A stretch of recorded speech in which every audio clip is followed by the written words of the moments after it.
স্বামীজি বলেছিলেন, এই দুনিয়া প্রত্যেকটি ভালো জিনিসেরই প্রথমে মজা করে, তারপরে তার বিরোধিতা করে এবং শেষে সেটি স্বীকার করে নিতে বাধ্য হয়। তো স্বামীজির এরকম অনেক বাণী রয়েছে। তার মধ্যে গুরুত্বপূর্ণ একটি বাণী হল, কোনো শিষ্য বা স্টুডেন্টসদের তার গুরুকে বা টিচারকে ভুলে যেতে নেই, ভুলে যাওয়া ঠিক নয়।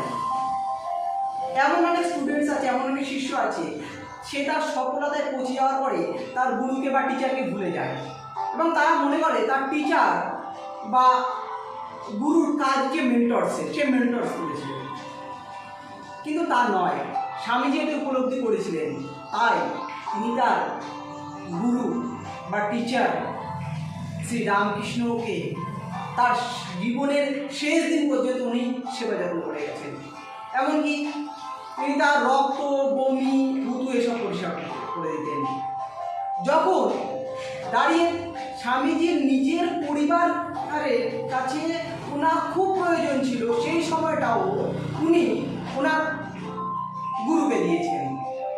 কারণ উনি মনে করতেন যে শিষ্যের সফলতা পৌঁছানো মূল চাবিকাঠি, মূল সিঁড়ি, মূল ধাপ হলো এই গুরু। তাই গুরুকে কখনো ভুলে যেতে